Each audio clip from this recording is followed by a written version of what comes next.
plateau consacré ce jour à un sujet d'actualité, le dialogue national dit inclusif. Avec qui exactement? Parce que dans l'inclusivité se retrouvent,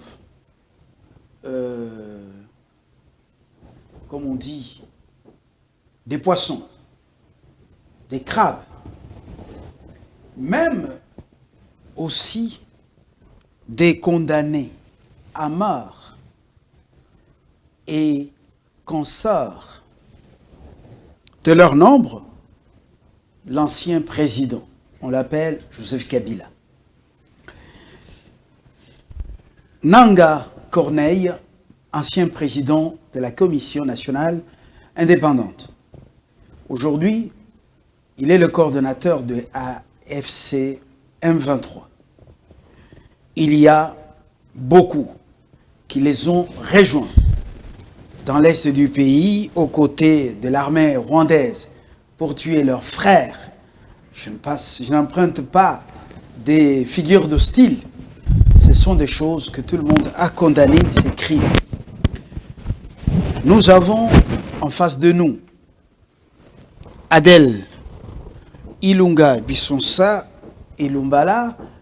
Nous avons en face de nous Gabriel Mukia Mandembo, président national de MDCO, mouvement des démocrates congolais. Il fait partie des alliés d'Étienne Tshisekedi au Mulumba. Et d'ailleurs, l'actuel président de la République, le doyen l'appelle le fils à mon vieux. Je ne peux pas lui faire la guerre. Ancien candidat président de la République, c'était en 2018. Et il a même payé la caution. Adèle, je crois que je ne me suis pas trompé. Non, vous dites vrai. Oui. Il a 30 ans de lutte politique, figure historique de l'opposition congolaise. Tout ça, c'est M. Gabriel Mukia. Il n'est pas venu en politique pour chercher à manger, ni un peu de fortune. Il est un homme d'affaires, très connu dans les cafés cacao et d'autres matières. Gabriel Mukia a sa fortune, il a ses parcelles. La FDL lui avait même ratiboisé ses biens. Vous vous souvenez? Il avait longtemps réclamé ses maisons auprès de Robert Maniwa. Gabriel Mukia, bienvenue. Merci beaucoup. C'est la première fois qu'on vous reçoit sur ce plateau, oui, dans Congo 26 Télévision, merci, la chaîne de l'unité nationale. Merci. Voilà. Très bien. Vous avez quelque chose à compléter sur vous-même? Nous avons dit l'essentiel? Vous avez dit l'essentiel. Oui. Président du MDCO, oui, ancien candidat président de la République, ça va. Olukaka, Bomengote, même Biloko Akoli a été dans la politique. Un ancien opposant, oui, de longue date. Merci. Alors, jusque maintenant, vous protégez le fils de votre allié, votre vieux? Oui. Même s'il fait le mal, vous ne dénoncez rien. Bon, je ne vois pas ce mal. C'est lui qui est en train de subir ce mal-là. Il cherche à se protéger. Mais je demande à vous, le peuple, de les protéger pour que les mal ne lui arrivent pas. Parce qu'il y a trop de jaloux dans la politique d'aujourd'hui. Il y a trop d'aînés dans la politique d'aujourd'hui. Alors, je ne sais pas où allons-nous. Si, quand nous allons laisser la politique, nous allons laisser cette politique auprès des aînés comme ça. Quelqu'un qui a la haine et il veut faire la politique, mais si on te donne le pouvoir, tu vas tuer tous tes peuples. Donc ça ne sera pas un bon moment pour vous. Gabriel Mukia, avant de faire l'entrée en la matière, les jeunes qui viennent en politique maintenant ont la culture de l'injure. Facile. Et vous, les doyens dans ce métier, est-ce que ça vous chagrine un peu? Nous ne faisons que regretter. Voilà les gens qui veulent qu'on les laisse la place dans la politique. Or, ils ont l'injure facile. Ils ne respectent personne. Ils sont là pour chercher l'argent. Quand on vous injurie, demain vous les appelez pour donner l'argent. Ils commencent à se changer, à acheter des voitures, acheter des vêtements qu'ils n'avaient pas, et acheter des chaussures maintenant pour se voir auprès du monde que nous vivons. Mais l'injure, même la Bible nous interdit de faire des injures envers les gens. On ne peut pas se mettre en tête d'injurer pour faire la politique. Je suis venu faire la politique pour voir comment nous allons redresser le Congo. La politique, ce n'est pas pour toi-même, c'est pour l'ensemble de la population de ces pays.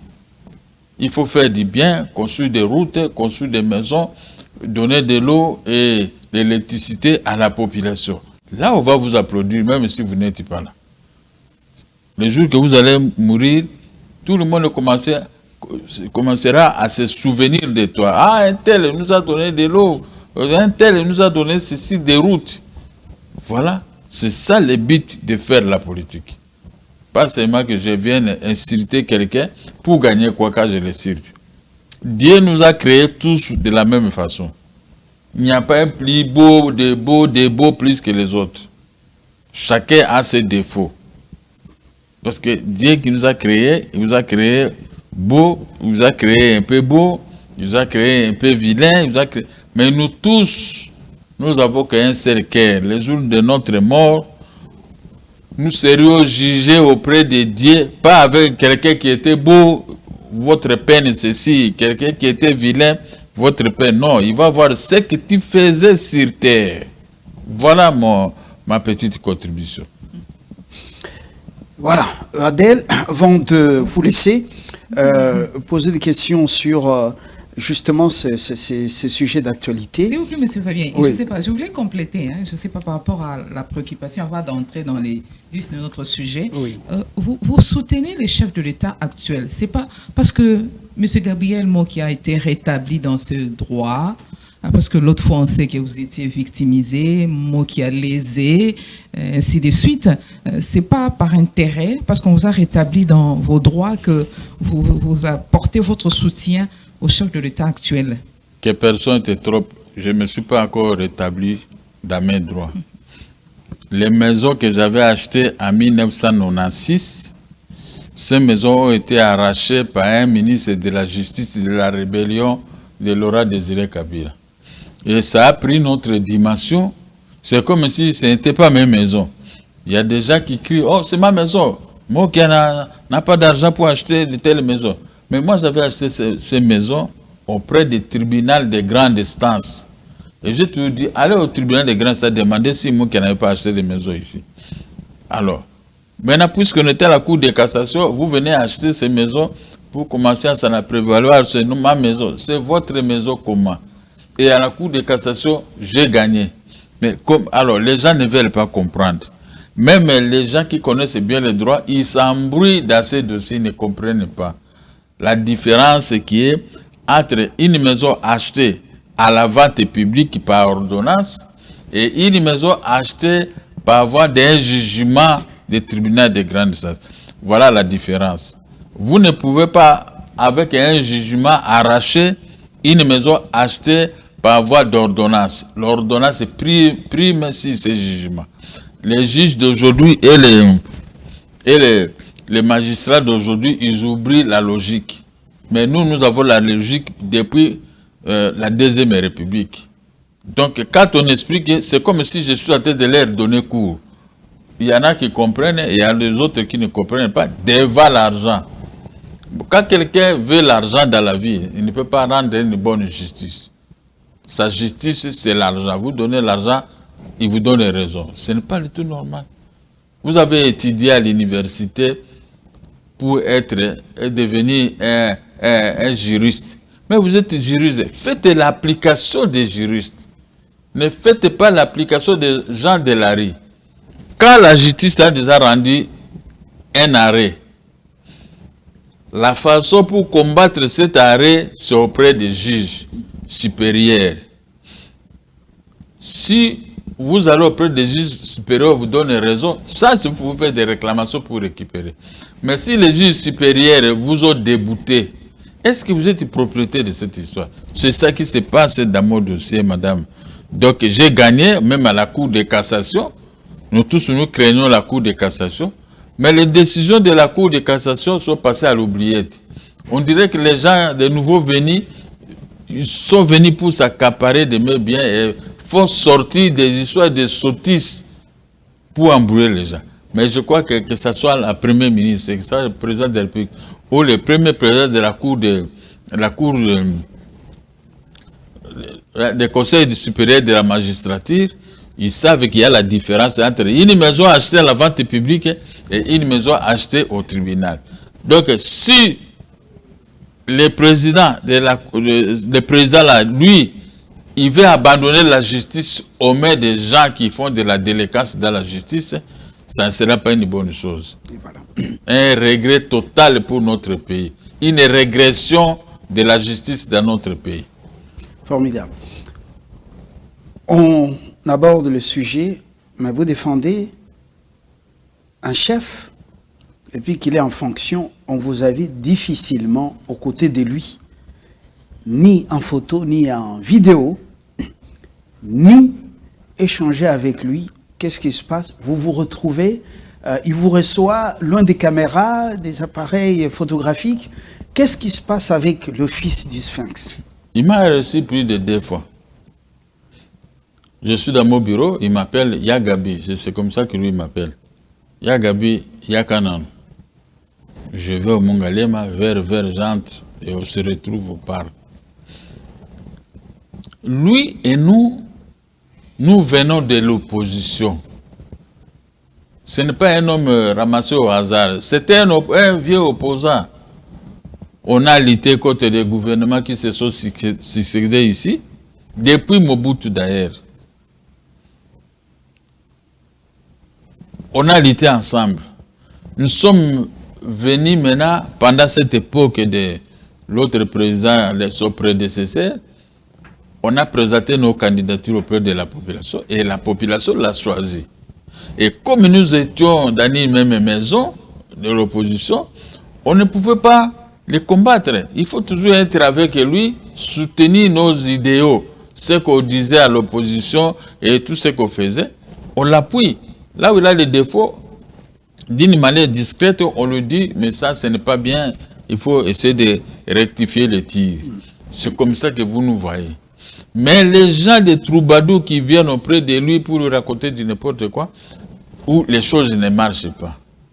Oui, les choses ne marchent pas parce qu'il a pris d'autres personnes qui n'avaient pas qualité dans la politique, qui l'entourent.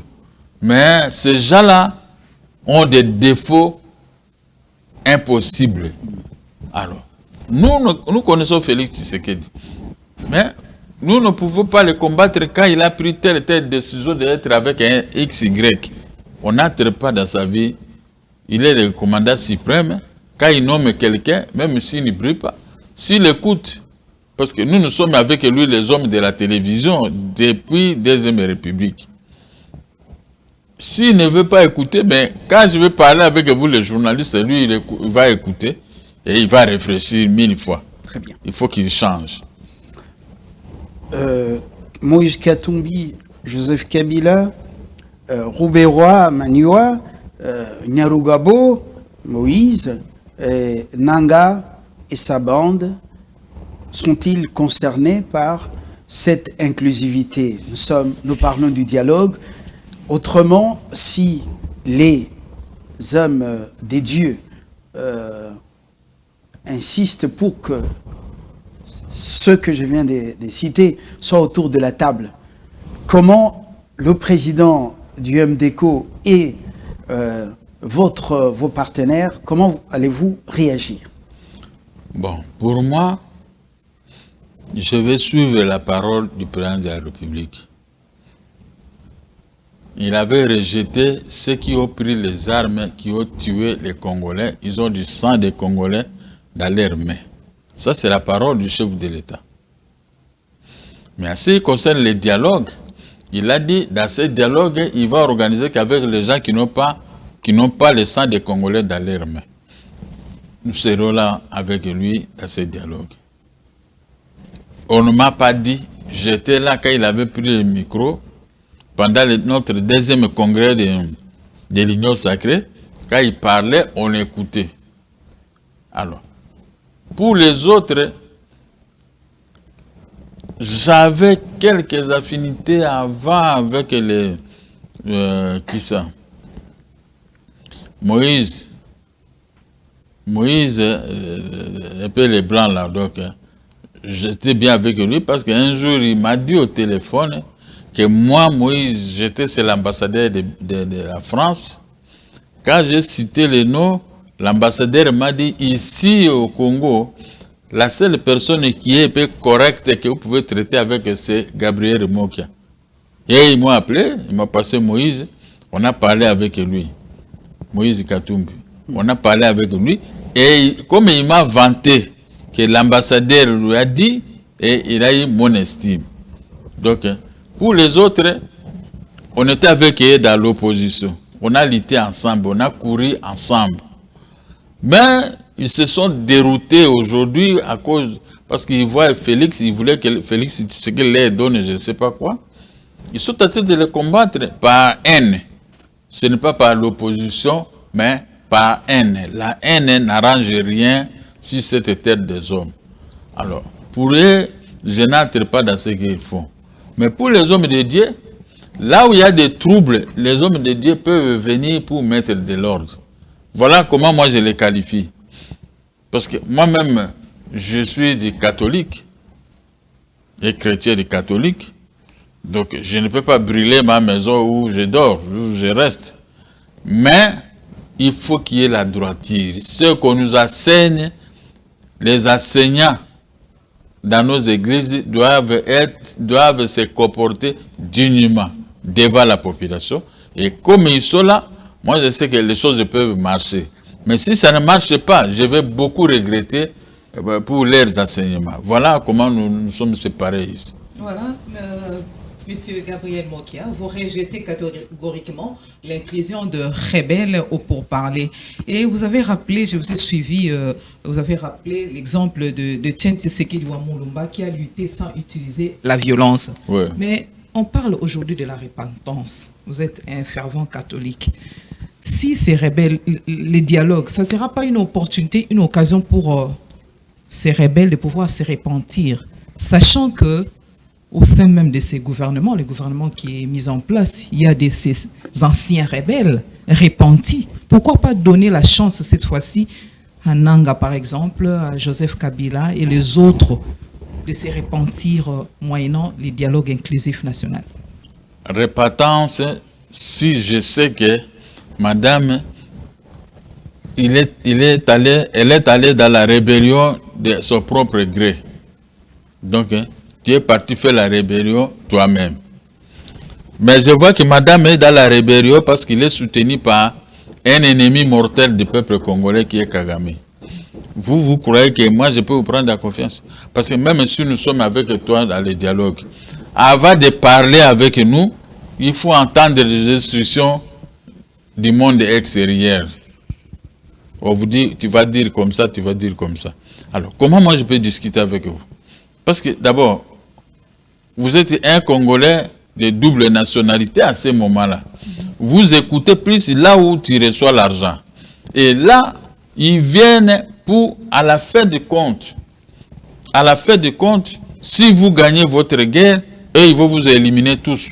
Et même, ils vont rester maîtres dans ce pays. On a vu, non? Ils ont fait des rébellions. Le Laurent Désiré Kabila a tué. Ngandou Guissas a tué. Et tous les autres ont été éliminés. Mais aucun Rwandais est décédé depuis la rébellion de Laurent Désiré Kabila. Voilà pourquoi un dialogue pour affaiblir les prétextes du Rwanda. Les acteurs congolais vont se mettre autour d'une table et ça va éviter des à côté. Vous ne pouvez pas faire confiance à ces acteurs congolais. Les gens qui reçoivent de l'argent à l'extérieur du pays, ils ont leur côté, leur pacha. Vous croyez que vous parlez de bonnes choses avec. Mais quand il rentre la nuit, téléphone, on lui dit ce qu'il doit faire. Ce n'est pas une rébellion voulue. C'est une rébellion imposée par le monde extérieur.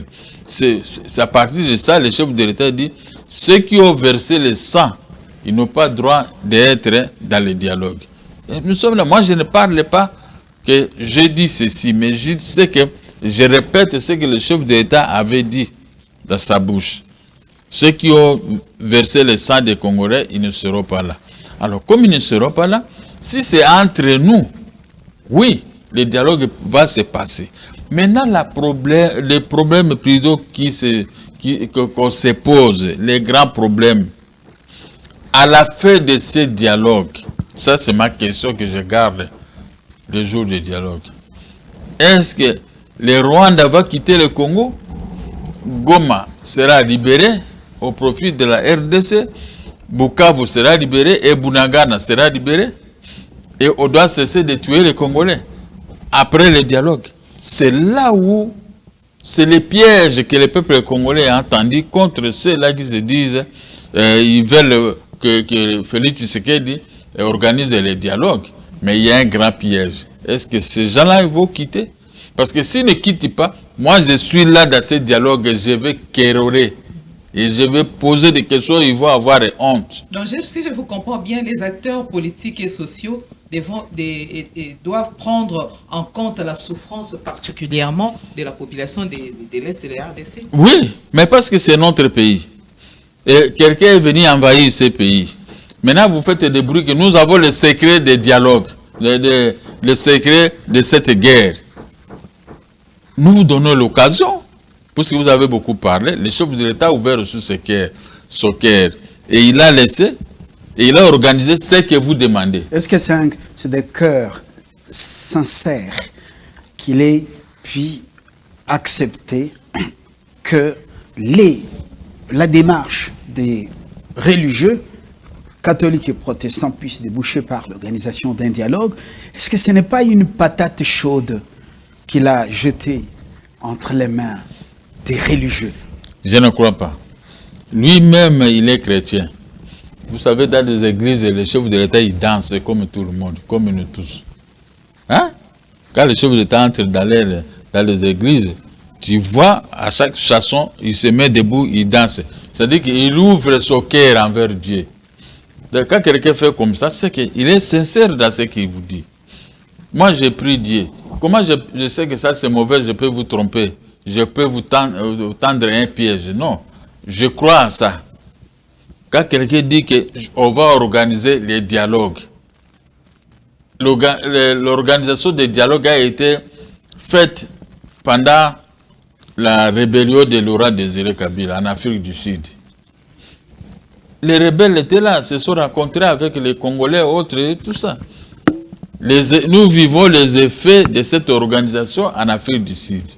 Et je crois que les effets de Tshisekedi, de ce que le président Tshisekedi a demandé les dialogues, les effets, nous allons aussi les attendre plus tard. On va parler aussi de ces dialogues. Si cela dépendait que de moi, on va parler de ça aussi dans le bon sens. Parce que j'espère bien qu'on va aboutir à un bon résultat dans l'organisation de ces dialogues. Je ne peux pas...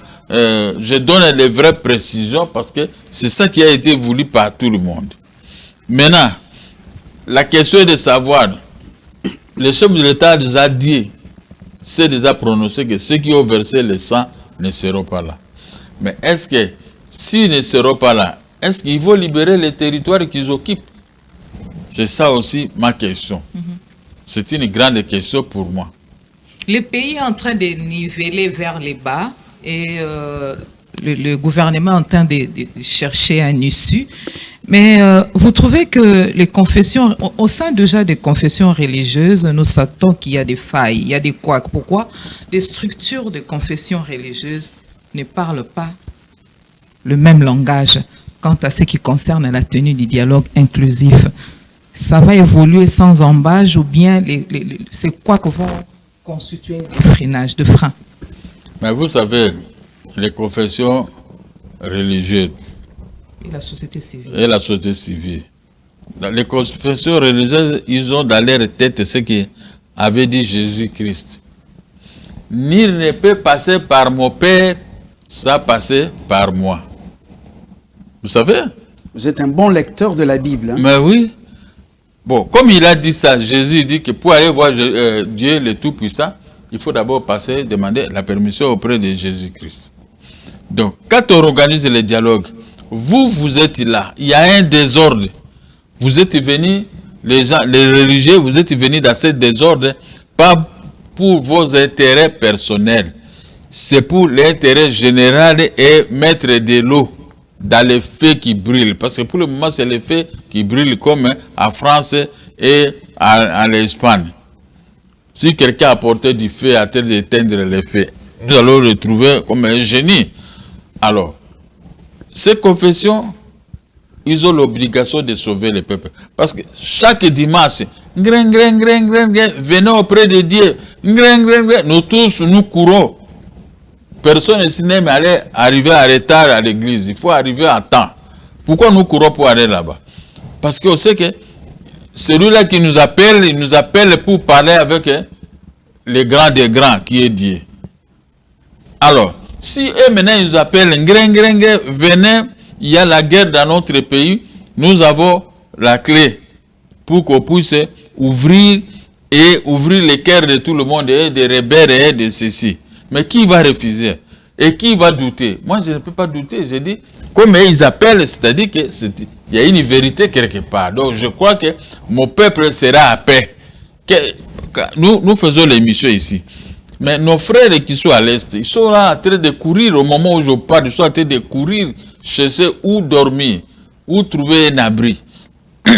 Moi, je dors. Mais pourquoi ils ne doivent pas dormir en train de chercher un endroit pour dormir? C'était le devoir de tout le monde depuis que Dieu nous a créé de dormir. Le sommeil, c'est donné à tout le monde. Mais quand pendant le sommeil, vous avez vos bagages à train de courir pour trouver un endroit, est-ce que c'est normal? Mais quelqu'un a venez, moi, j'ai la clé pour mettre la paix. On est là, on sera là pour mettre la paix, on ne peut pas douter. Jusque-là, moi je ne doute pas. Jusque-là, je ne doute pas. C'est que je ne veux pas seulement. Il y a Kagame qui appelle. Dit, vous faites attention dans cette histoire, vous allez faire ceci, faire cela. Il embrouille maintenant vos appels. Ce n'est pas du tout sérieux. Donc, la paix va s'embrouiller du côté de celui-là qui tue le peuple congolais. Voilà les problèmes. Donc, on doit faire confiance à ces religieux.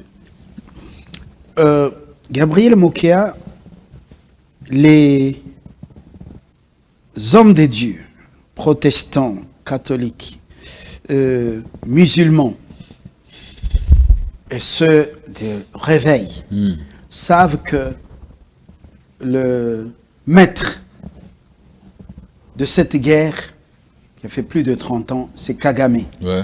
La survie de son pays, c'est l'Est de la RDC. Ouais. Ils le savent très bien. Ils étaient à Goma, ils ont béni Nanga et sa bande dans les tueries qui ont continué et continuent jusqu'à maintenant contre les Congolais. Quel serait vraiment l'apport de gens mandatés à la tête de ce mouvement dit rebelle, l'apport de ces gens autour de la table ou au sein du dialogue national inclusif, quand le maître dicte les lois à partir de Kigali, selon son bon vouloir. Et il a bien dit que la guerre, donc chercher à mettre fin au M23, c'est chercher à signer le décès des morts du Rwanda. Vous avez compris. Alors, est-ce qu'à Kinshasa, nous ne sommes pas dans une distraction bien entretenue par et les politiques et les religieux à travers ce soi-disant dialogue? Ça, c'est l'opposition qui nous amène dans cette distraction. Ça, c'est l'opposition. Et la société civile? Oui. Parce que l'opposition et nous autres, nous savons que notre malheur provient d'un tel. Mais nous appuyons un tel pour venir ici. Ils sont avec un tel qui tue le Congolais, ils sont avec lui. C'est lui qui finance tout ce qu'ils sont en train de faire ici. Alors, comme c'est lui-là qui finance, et comment la guerre va se faire terminer? Parce que la guerre restera toujours intacte, parce que vous avez bien dit qu'il dit que la survie de Rwanda provient de la terre de notre pays. C'est le Congo qui donne les moyens nécessaires au Rwanda de se développer. Donc si le FCC M23 quittait le Congo, c'est la faillite totale auprès du Rwanda. Alors, qu'est-ce que nous pouvons faire selon mon entendement en tant que président du MDECO? En tant qu'un vrai politicien, mon problème est, je dis au chef de l'État, qui veut la paix, prépare la guerre. C'est-à-dire que tous ces gens-là qui nous menacent parce qu'ils trouvent des failles peut-être dans notre armée. Mais le président, il doit recruter tous les jeunes, les préparer moralement, militairement. Que nous allons aussi envahir ces pays qui viennent nous envahir. Il y aura la fin de la guerre dans notre pays d'une manière sincère. Parce qu'à ce moment-là, nous devenons très forts. Si nous avons une armée aguerrie, nous devenons très forts. Même l'Amérique qui veut venir nous aider, qui hésite, n'hésitera plus. Parce qu'il va voir que si j'hésite, et même là, ils se dédouanent de leur façon, ils ont récupéré Goma, Bukavu, ils ont récupéré Bunagana. Ils sont en train de récupérer toute l'étendue de leur territoire national. C'est là les grands problèmes. Les gouvernements, la défense nationale, les militaires doivent parler bon langage pour pouvoir mettre fin à la guerre. Parce que ce qui nous embrouille ici, parce qu'on voit la capacité de notre armée qui n'arrive pas à déloger les ennemis à Bukavu et à Goma et à Bunagana. C'est là où on nous trouve que, mais ils parlent, mais les rebelles sont dans leur propre maison. Donc, ils ne sont pas forts. Donc, alors, il faut les neutraliser de cette façon, parler de cette façon. Mais s'ils m'écoutaient, moi, je suis en train de crier dans toutes les télévisions.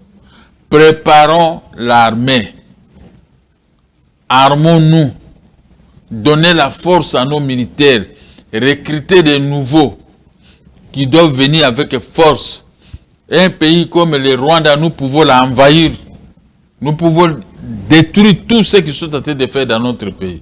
Nous serions victorieux et il y aura la paix durable dans notre pays. Vous venez d'aborder un élément important, le volet militaire, qui doit rester également comme option sur la table, ouais, aux côtés de la diplomatie, ouais, et des initiatives au niveau national comme le dialogue. Est-ce que pour les enfants qui sont en train de grandir, quel message vous allez renvoyer à cette génération, fer de lance de ce pays, si Nyarugabo Rouberois, qui a été le vice-président de la République de ce grand pays au cœur de l'Afrique, après avoir tué les Congolais. Quel message vous allez renvoyer à cette génération si Nyarugabo, Rouberois et leur bande se retrouvent autour de la même table parce qu'ils sont dans tous les coups contre cette nation? Et lorsque on voit qu'Andolo, ceux qui sont là, ils sont là, bon, les procès se déroulent, ainsi de suite. Mais aucun exemple. Mwangachuchu condamné à mort, bon, on ne l'a pas encore renvoyé dans les ténèbres éternelles. Donc, quel est l'exemple? Parce que il n'y a aucun exemple de quelqu'un comme ça, paf, on le ramasse, on le jette dans la terre parce qu'il a trahi le pays. Il n'y a rien. Vous avez peur de déclaration des mouvements des droits de l'homme, des activistes des droits de l'homme, droits des Ngungi, droits des mouches. Vous avez peur de ce que l'Union européenne va dire. Vous avez peur de ce que Human Rights Watch va dire. La CPI. Je sais pas, bon, je sais pas. Alors, Gabriel Mokia, vous dirigez la nation comme une paroisse d'une église, quand même. Bon, quand on viendra confesser, mais après avoir précipité des femmes et des hommes dans les tombes, dans les fosses communes, comme on vient de les découvrir dans le Sud Kivu. Tel n'est pas mon attendement. Ce que je peux dire aux jeunes, ne voyez pas nos faiblesses. Venez avec un autre esprit d'une si grande force de combativité. Je les amène dans ce qu'on appelle la combativité. Avoir la force pour la défense des intérêts de la République. Parce que les jeunes, c'est ceux qui vont nous remplacer demain. C'est ceux qui vont nous atterrir. Mais nous n'allons pas les laisser un pays déjà affaibli, amorti, neutralisé, où n'importe qui peut marcher, venir ici, faire des aventures et puis partir. Des Roubaix-Rois et consorts que vous citez, ce sont les éléments rwandais qui étaient entrés dans l'AFDEL. Il y a eu brassage dans notre pays par un autre Rwandais qui est venu faire des brassages ici. Il a recruté plus de 62% des Rwandais dans notre armée. Nous, les Congolais, on dormait. Qu'on se le dise. Il a mis ses frères rwandais dans cette armée ici. Et l'armée était affaiblie à cause de... Les chefs de l'État croyaient que je peux acheter les armes et donner aux militaires pour combattre l'ennemi. Or qu'il a acheté ces armes, il a donné aux militaires. C'était des militaires rwandais qui géraient ces armes. À un moment donné, les militaires de M23 ou AFC arrivent pour entrer à Goma et tous, ils ont traversé. Ils sont partis aux côtés de Rwanda. Ils ont abandonné armes et munitions de grande valeur. Et les rebelles sont venus se réchausser calmement. Parce que quand on leur pose des questions, où est-ce que vous trouvez l'argent pour acheter des armes? Nous récupérons les armes des militaires congolais. Ok, ce n'était pas les militaires congolais, c'était les militaires rwandais qui sont traversés, ils sont partis chez les frères pour les faciliter de prendre Bukavu et Goma et rester là, mettre avec nos propres armes qui nous attaquent. Vous voyez maintenant la différence qui est entre les vrais opposants que nous sommes et les faux opposants, les faux politiciens qui sont en train d'embrouiller Félix Tshisekedi aujourd'hui. Ils n'ont pas cette sagesse, cette mentalité de dire aux chefs de l'État que la plupart des gens ici sont des étrangers. Il faut les écarter dans l'armée et mettre les vrais Congolais. C'est-à-dire quoi? C'est l'ouverture. Nous avons un grand pays avec un grand peuple qui regorge tout. Les Rwandais nous ont embrouillés avec le régime de Kabila, dont le gouverneur André Kimbuta qui était ici. On lui a donné des idées de recruter les Wewa dans la capitale congolaise et à l'intérieur du pays. Ces Wewa ont pris le goût de ramasser 5 000, 10 000 par jour pour vivre, parce qu'il n'y a pas de travail. Ils se sont multipliés et les Libanais et d'autres, ils ont fabriqué des motos qui entrent ici à Matadi. C'est comme s'il y a la guerre totale dans notre pays. Ils ont conquis la ville de Kinshasa. Il y a plus de motos plus que les voitures. Voilà les problèmes. On les a donné ce faux travail. Donc, ils sont en train de détruire la ville de Kinshasa, détruire le Congo. Et ces jeunes ont pris le goût de ramasser l'argent avec ce travail de Wewa. L'armée et la police, ils ne veulent pas. Mais quand vous cherchez les jeunes Congolais qui peuvent entrer dans notre armée, vous les trouvez dans les Wewa. Ils ont pris ce goût-là. C'est difficile de les arracher. À moins que ce soit un président, un dictateur qui vient, qui ramasse tous ces Wewa-là et il ramasse tout ce qu'ils ont comme moto, on brûle le tout, on remet le pays dans les rails, on met tous ces jeunes-là dans l'armée. Vous allez voir que le pays va changer. Mais ce qui étonne aussi les gens par moment, les gens soupçonnés, dont les actes parfois étaient dénoncés par la population qui veille sur la survie de cette nation, on voit curieusement ces mêmes personnes partir en disgrâce, revenir, hein? Et puis il y a par moments les nominations qui étonnent plus d'une personne. Alors, comment ça devient compliqué un peu, cette nation. Ce n'est plus le temps des Kabila, mais il y a quand même des nominations qui commencent à inquiéter les vrais Congolais dans ce pays. Regardez vous-même. Tu sais comment on m'avait arraché les maisons? Pourquoi on ne me retourne pas les maisons? Parce que la plupart des gens parlent toujours Mokia, c'est le frère de Mobutu. Mobutu devient une référence, le mauvais côté. Les gens me combattent pour les actes de Mobutu, alors que j'étais civil comme eux. Le grand problème, c'est ça. Et quand vous avez la haine de Mobutu, vous préférez faire du mal à vos concitoyens pour Mobutu. J'ai vu en justice un certain moindre Congolais ministre de la justice. Ils ont révoqué 315 magistrats et au même moment, mon dossier avait rebondi. On était à la cour d'appel. Qu'est-ce que le ministre de la Justice avait dit? Dit, si vous sauvez les frères de Mobutu Mokia, vous allez subir les mêmes sorts que les 315 autres magistrats qu'on a révoqués. Voilà, on m'a indexé aux frères de Mobutu. Or que, on veut travailler pour une nation, on veut soutenir la nation pour notre pays.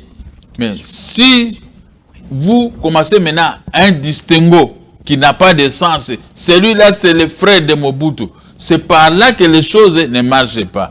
On veut engager nous autres, on veut nous mettre dans des postes de responsabilité, l'esprit reste, ça sont les frères de Mobutu qu'on avait combattu et ne leur donne pas les postes. C'est pourquoi vous voyez les postes sont mitigés aujourd'hui, sont donnés à une certaine catégorie de gens qui prennent les postes et les autres restent. Mais c'est là qu'on donne, non pas la force, ils n'aiment pas le Congo comme nous.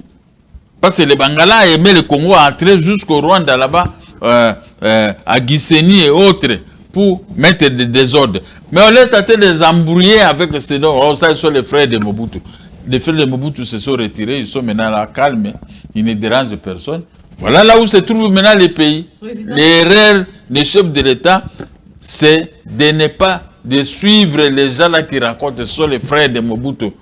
Moi, il ne faut pas les retourner ces maisons, c'est un frère à Mobutu. Mais la maison que j'ai achetée, et c'est Mobutu m'avait donné l'argent pour acheter une maison. C'est ça le grand problème dans la question que vous avez posée. Président, merci pour cet éclairage. Je reviens sur la présence des jeunes gens, des motards, communément appelés Wewa, qui ont envahi particulièrement la ville de Kinshasa. Ces jeunes gens ont séché les provinces respectives de la RDC pour venir trouver de quoi nouer le début du mois à Kinshasa. Si et seulement si on construisait les routes, des autoroutes en RDC à Kinshasa, est-ce que ces jeunes gens qui n'ont pas de travail, parce qu'au niveau des provinces, c'est pose déjà un problème, il n'y a pas d'emploi, on crée des emplois, on construisait des routes, des dessertes agricoles, des routes pour désengorger Kinshasa. N'est-ce pas que ces jeunes gens vont quitter les rues de Kinshasa particulièrement sans qu'on les dise, sans qu'on puisse les interpeller? Oui. Ils n'ont pas tort, ils sont là parce qu'ils n'ont pas quoi faire et puis parce qu'il y a des embouteillages. Mais s'il y a des routes et que la circulation devient fluide à Kinshasa, il n'y a pas des embouteillages terribles, ces jeunes gens vont faire autre chose que occuper les Kinshasa envahir Kinshasa avec de motos. Il n'y a pas quoi faire. Maintenant, il faut faire le mal plus que ça. C'est la responsabilité de l'État congolais, n'est-ce pas? C'est l'État congolais qui a la GECAMINE, qui a les grandes sociétés, les MIBA et toutes les sociétés qui égorge une grande production dans notre pays que Dieu nous a donné. À Bruxelles, d'où je viens, partout où je me promenais, on me disait toujours, mais M. Mouka, vous avez un pays riche. Alors, c'est ainsi que comme je suis là dans ces pays riches, je cherche ces richesses qui embellissent le Rwanda et nous-mêmes. Ce sont les gens que le chef de l'État a placés dans des postes de responsabilité qui n'ont pas les capacités de construire des sociétés pour embaucher ces jeunes gens qui circulent dans des motos. Parce que je vois les ministères des portefeuilles, les ministères, plusieurs ministères qui sont ici. Quel est le rôle de ces ministères? Ce n'est que parler un français à la télévision pour qu'on te voie. Mais qu'est-ce qu'ils peuvent faire comme ce que faisait Mobutu? Construire la SONAS, construire telle société, construire. Ils ont détruit même le Natra, maintenant est en train d'être vendu aux étrangers. Partout, les étrangers sont en train de construire. Vous savez, la fois passée, je suis passé le long du fleuve Congo. Tout le long du fleuve Congo est vendu. Vous ne pouvez pas passer comme ça et voir le fleuve Congo. Pendant que nous avons le fleuve Congo, mais on ne peut pas voir parce qu'on a construit des maisons jusqu'au-delà. Ça, c'est Mobutu. Donc, les règlements des comptes aux frères de Mobutu, aux amis de Mobutu, doivent prendre fait pour que le Congo marche. Parce que les gens que nous sommes, nous avons aussi nos capacités. Nous voyons nous avons vu ce que Mobutu avait fait. Mais vous faites le contraire de ce que Mobutu faisait. Vous avez la haine de Mobutu. C'est la haine qui est en train de détruire maintenant les pays que vous voyez. C'est la haine. Mobutu avait fait ceci, vous négligez ça, détruire ça. Alors, en détruisant, il n'y a plus de travail. Oui, c'est ça, vous avez dit vrai, nous avançons. Excusez, pardon, chef. Ceux qui ont pris les armes ont détruit ces pays, selon vous. Étienne Tshisekedi menait une lutte sans violence. Et vous invitez les chefs de l'État à utiliser les armes pour arrêter l'hémorragie à l'est de la RDC, pour que les bruits des bottes cessent à l'est de la République démocratique du Congo. Les dialogues pointent à l'horizon. Par rapport à ce que j'ai évoqué, qu'est-ce que vous pouvez dire un peu de mots? Est-ce que vous pouvez entrer en Amérique avec votre arme pour aller déranger les Américains? Les Américains se sont préparés avec des armes pour combattre, pour répondre à toute éventualité. Il y a un problème que les gens ne voient pas. Israël, on parle, c'est le pays de Dieu. Je n'ai jamais vu Israël combattre la Palestine et d'autres pays comme ça, menés avec la Bible. Non, l'Israël a l'arme atomique. Il a tout ce qu'il faut pour protéger son petit pays. Voilà les grands problèmes. La faiblesse que nous faisons aujourd'hui, ça c'est notre propre erreur. Regardez l'exemple de l'Israël, c'est très éloquent. Quand vous allez à Israël, il y a des avions, des bombardiers qui terrorisent les pays du Moyen-Orient. Il n'y a que l'Israël qui terrorise là-bas. L'Israël c'est Dieu. Nous apprenons l'histoire d'Israël, comment ils sont venus là-bas chez Pharaon, comment ils sont arrivés ceci, comment ils sont arrivés à la terre promise et tout ça. Maintenant, comment ils se sont constitués, ils se sont dispersés. En 1945, on les a reconstitués par les Européens. Maintenant, l'Israël devient une nation très, très, très forte. Et qu'est-ce qui nous manque, nous, de faire ça? Parce qu'un pays sans armée, ce n'est pas un pays, que personne ne vous trompe. Si on ne se prépare pas avec les armes, et on va rester là en train de prier du 1er au 30 du matin au soir, on vient nous arraser Goma, on va venir nous arraser Bukavu, on va venir nous arraser Bunagana. Tout est dit. Et je crois que c'est sur cette note, sur cette interpellation de Gabriel Mokia, président national de MDCO, Mouvement des démocrates congolais, que nous allons boucler la boucle. Adel et Lumbala, pour ce numéro, c'est très bien dit. Et je crois que nous vous recommandons justement cette recette. Lorsque un voisin, quelle que soit sa taille, celle de Kalombo Kabeya, entre dans votre maison ou dans votre parcelle, eh bien, vous appelez vos enfants pour dire nous devons négocier avec les voisins. Alors qu'il faut le rosser pour le faire sortir de la maison. Eh bien, tout le quartier dira c'est une famille de faibles. En Chiluba, on dit bouffer le droit des morts, mais pas ceux du maigre. Parce que tant qu'il est vivant, il cherchera à entrer en possession de ses droits. À très bientôt. Au revoir. Merci.